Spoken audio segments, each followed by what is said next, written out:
Supreme court गई, supreme court ने उनको इलाहाबाद हाई कोर्ट के निर्णय को जायज ठहराया। और दूसरा कारण जय प्रकाश नारायण का वो प्रखर आंदोलन, जेपी आंदोलन। लेकिन तीसरा सबसे महत्वपूर्ण और जो कोई नहीं जानता वो कारण ये था, आप जानते होंगे उस वक्त के पश्चिम बंगाल के मुख्यमंत्री सिद्धार्थ शंकर रे, ये इंदिरा गांधी के कैबिनेट किचन के मंत्री थे। और इंदिरा गांधी के किचन कैबिनेट के मंत्रियों ने, संतरियों ने, चाटुकारों ने, उनके गुलामों ने उन्हें ये मार्गदर्शन दिया 6 महीने पहले कि देश में ऐसा संविधान में परिवर्तन किया जाए कि इस देश के अंदर सिर्फ और सिर्फ कांग्रेस पार्टी ही रहे। इंदिरा गांधी सिर्फ और सिर्फ देश में एकमात्र नेता रहे, वही प्रधानमंत्री रहे, वही राष्ट्रपति रहे, और सारी पार्टियां खत्म हो जाए, सारे नेता खत्म हो जाए। ये कुटिल साजिश और षड्यंत्र कांग्रेस पार्टी का उस वक्त 6 महीने पहले तैयार हुआ था। ये कारण था। लेकिन इस देश की मिट्टी में वो ताकत है, ये भारत भू जिसे हम मातृभूमि कहते हैं, पुण्य भूमि कहते हैं, वो ताकत है। और उसी ताकत ने जेपी जैसा नेता पैदा किया जो दिल्ली से लेकर दिल्ली तक ऐसा छात्रों का आंदोलन शुरू हुआ। जेपी ने फिर नारा दिया, सिंहासन खाली करो, जनता रास्ते पर उतरती है। इंदिरा गांधी के तानाशाही और अत्याचार की क्रूर की कहानी इमरजेंसी के रूप में हमारे नेता राष्ट्रीय स्वयंसेवक संघ और 26 संगठनों पर पाबंदी लगती है। आरएसएस के नेताओं को, जनसंघ के, भाजपा के उस वक्त के नेता अटल बिहारी वाजपेयी को बेंगलुरु के जेल में, आडवाणी जी वहां बेंगलुरु के जेल में। मैं एक छोटी सी कहानी, नेताजी मैं थोड़ा समय लेना चाहूंगा। एक छोटी सी बेंगलुरु जेल में अटल जी, आडवाणी जब वहां थे तो उनके बगल के कोठरी से एक महिला की चीखने की आवाजें आती थी। उस बहन की चीखने की आवाज से मधु दंडवते जो समाजवाद के पुरोधा थे उस वक्त, उन्होंने अपनी किताब में लिखा है कि दुनिया में भगवान है या नहीं है जो उस महिला की चीख और चित्कार को सुनता नहीं।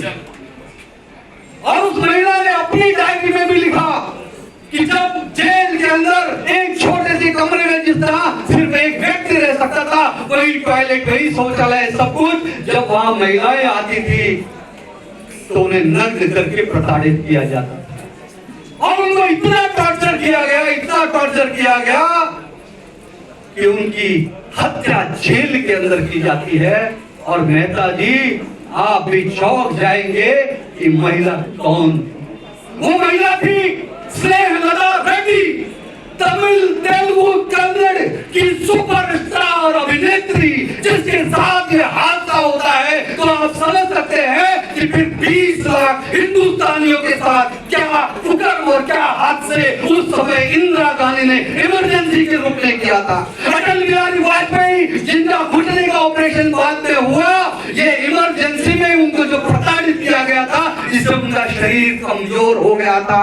हमारे बिहार के विधायक यहाँ पर है, बिहार के तब के जो हमारे केंद्रीय मंत्री थे चौबे जी को तवे पर लिटाकर, गरम तवे पे लिटाकर मारा गया।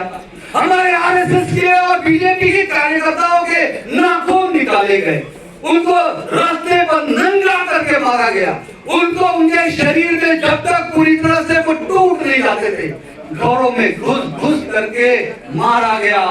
10 लाख से ज्यादा लोग जेलों में घुसे गए। और सबसे बड़ी बात, 80 लाख लोगों का नसबंदी किया गया। और ये नसबंदी का षड्यंत्र सिर्फ और सिर्फ 80 लाख हिंदुओं का नसबंदी करके किया गया। और वही कारण है कि धीरे धीरे हिंदुओं की जनसंख्या इस देश में घटी। और ये पाप भी उस इमरजेंसी में वो जिसे लोग तानाशाह कहते हैं उस तानाशाह ने अनेक यातनाओं का, अनेक अत्याचार की कहानियां हैं। आप यूट्यूब पर आप जाकर देखिए, पढ़िए। और मैं ये हाथ जोड़कर विनती करता हूँ, इन यातनाओं को, इन अत्याचारों को आप सभी कार्यकर्ता अपने वार्ड में, अपने जनता में और खास तौर से नई पीढ़ियों को जरूर बताएं कि 327 अखबारों को बंद कर दिया गया था। आज जो पत्रकार छोटी छोटी बातों पर, हमारे नेताओं पर, मोदी जी पर हो या देवेंद्र फडणवीस जी पर हो या नरेंद्र मेहता जी पर हो या हम सब पर हो, टीका करते हैं, टिप्पणी करते हैं, सब जेल के अंदर थे।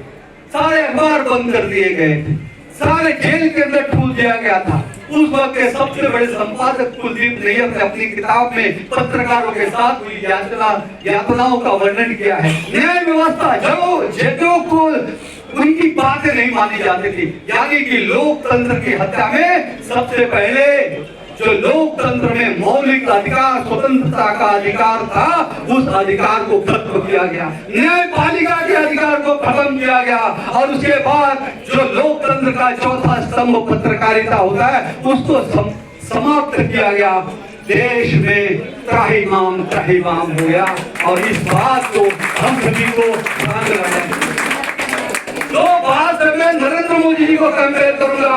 आज जो राहुल गांधी बोलते हैं संविधान खत्म है, और जो बात करता है नरेंद्र मोदी जी, अभी थोड़े दिन पहले ही इस देश के सारे विरोधी पक्ष के नेताओं को जो ऑपरेशन सिंदूर किया उसकी जानकारी देने के लिए विदेशों में भेजते हैं, और सबका साथ, सबका विकास, सबका प्रयास जीतने की बात करते हैं। वो सारे विरोधी पार्टियों को भी साथ में लेकर चलते हैं। इसीलिए कलीमुड़ी को भेजा, इसीलिए कांग्रेस पार्टी के शशि थरूर को भेजा, इसीलिए एनसीपी की शरद पवार की लड़की को सुप्रिया सुले को भेजा, और सारे विपक्ष को एक करके उन्होंने दिखा दिया कि राष्ट्र सर्वोपरि, राष्ट्र से बड़ा कुछ भी नहीं होता है।